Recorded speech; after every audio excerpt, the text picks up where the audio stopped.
south towers went down, it received some damage from minor debris. In fact, that damage started some of the fires. But here it is standing just fine after the north tower went down, and the fires haven't started yet. I think they start about 1 o'clock. Do we have a sudden onset of destruction?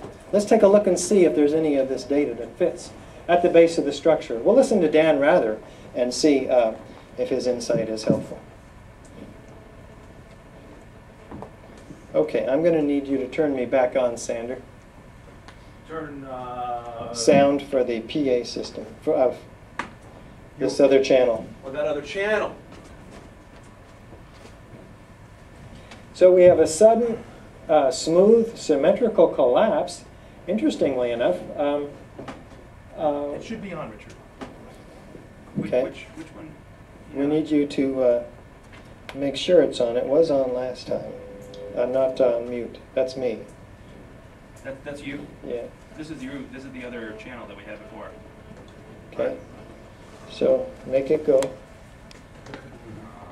Oh, I see. There. Okay, let's see.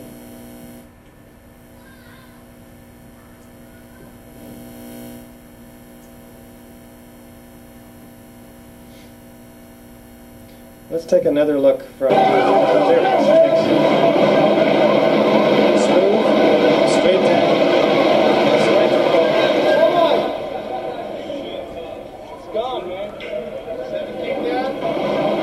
The penthouse comes first, and then the whole building. Hey, let's bring this back up.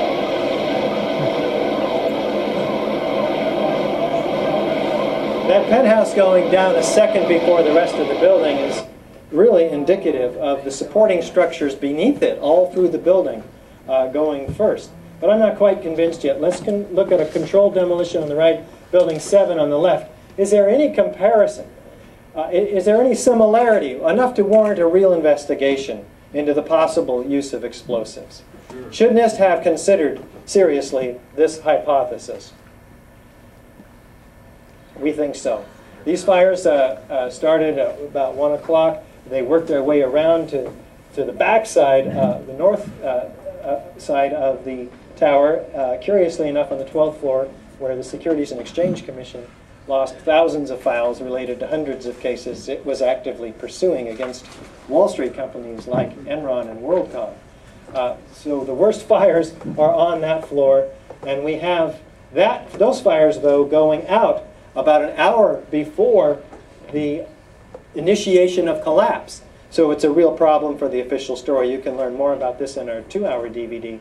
The fires are out an hour before at column 79, and yet they show massive fires in that area in their computer model. It's a fabrication. Speaking of computer models, let's compare their computer model to the way the building actually comes down. They only show us a couple of seconds of this computer model. Why? They stop it. I mean, it stops literally right there. They won't, because it's going to be tipping over. It behaves nothing like the videos of the building. What else do we see? We see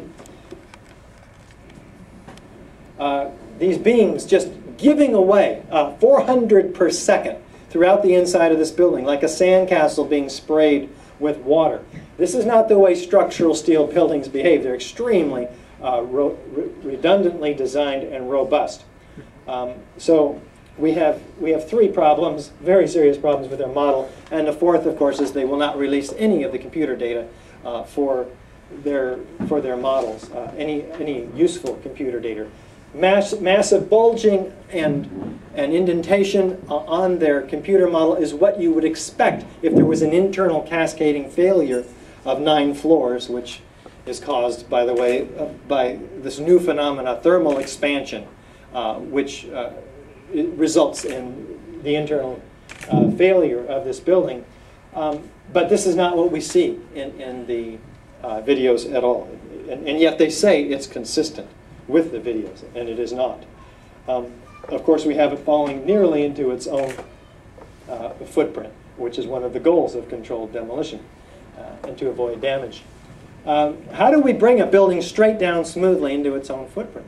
We have to take out at least these core columns within 1/10 of a second of each other, and then repeat that on each given floor. Any deviation from that pattern, and the building will begin to tip. This is an exact science. It's not easy to do. As I mentioned, there's only a handful of companies that can do it. Is fire capable of that level of precision? This is a pretty easy sell. In fact, every one of these points are. And that's why we typically get about 90% of the people who were skeptical in an audience, not up here in the Catskills where everybody's sharp and aware of this information. But it really does work. That's why you can take our DVD, 2 hours if your friends have patience, or 10 minutes if they're like me and need the summary version, or 30 minutes or 60 minutes. It's also tailored for cable. We're going to be talking about our cable TV program in a moment. How fast is this building coming down? You can see second by second the building is gaining downward momentum, increasing downward momentum, unresisted by the 40,000 tons of structural steel in the building. Unresisted.